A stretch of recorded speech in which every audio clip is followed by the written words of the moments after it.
Hi everyone, welcome back to my channel, and today I'm going to show you how I make my Christmas pepper pot. If you want to see how it's being done, just keep on watching and also subscribe and press the thumbs up, and I am going to leave all the ingredients and measurements in the description box. Now to make this pepper pot, I am using some beef, some pig trotters, and also some pork. Here I'm cutting the beef into desired pieces, not too big, neither too small. You want to cut it in a way that when you finish cooking, the meat is going to be still, the same size like you cook it. At least it strings, but not mashed up. Now I did take a new razor from the pack just to get the hairs off from the trotters, because most times in the Caribbean, guys, when we slaughter an animal, especially pigs, there are so much little fine hairs that are being left, and you don't want to cook your meat with all those hairs sticking out there. So yes, I'm using this razor just to get the excess hair out of the meat, and I will discard the razor as soon as I'm done.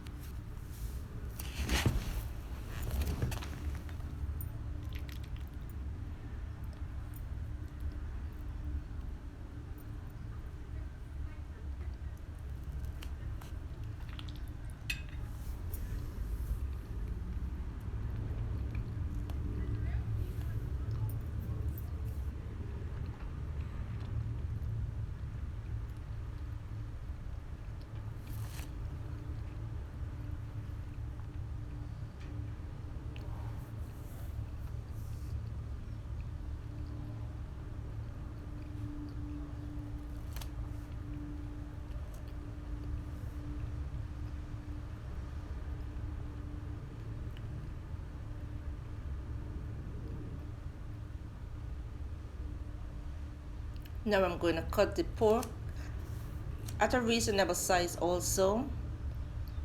And the pork meat is so much softer than the beef. So I did soak them here with some vinegar, some lime and salt. And now that my meat is finished, soaking and all washed, here I'm adding some salt and some black pepper. And I did chop up my cloves and my GUYANA fine thyme and some WIRI pepper. Also, I had some ginger to this.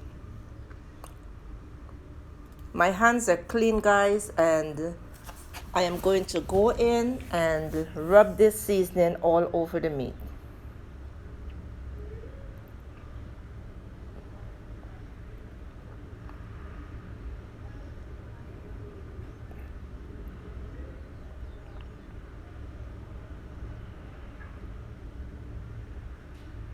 I'd like to use the stem of the fine thyme. To me, like, the fine thyme has all the strength in the stem.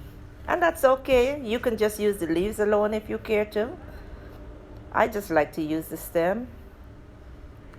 After seasoning my meat, I'm going to separate them. Why? Because, like I said a little earlier, the pork meat is a bit softer than the beef, which is tougher. And I'm going to set this aside for an hour.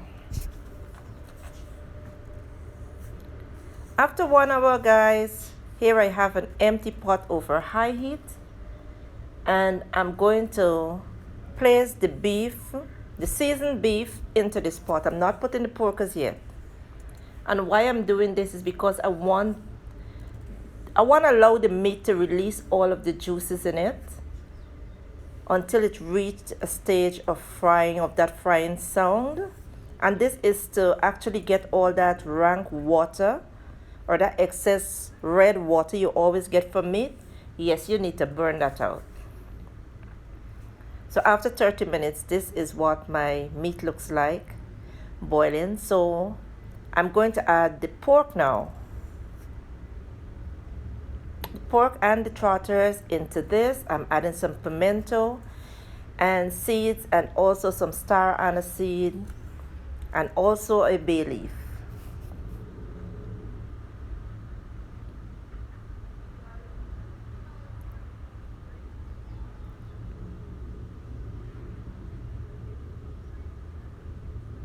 Here I'm also adding the stems from the fine leaf thyme, guys, and let this cook for 30 minutes.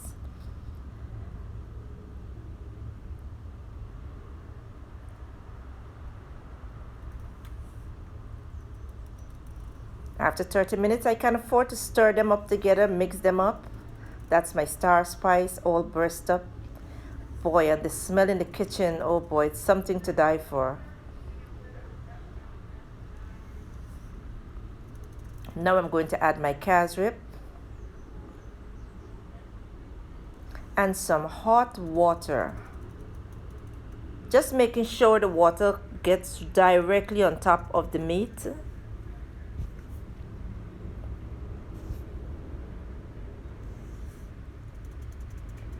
And just stir it. I'm adding some 5 spice powder. And my pepper, I also added some clove earlier, guys, and this is what my pepper pot looks like after 1 hour. Now I'm going to leave the pepper pot overnight, and this is the next day.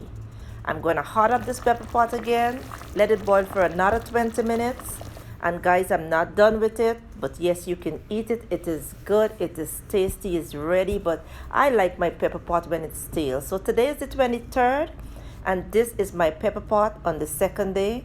Every day until Christmas, or even after Christmas, I will be boiling my pepper pot for 10 minutes. This is what my pepper pot looks like. And guys, kindly please stay with me. I have so much more coming out of the kitchen.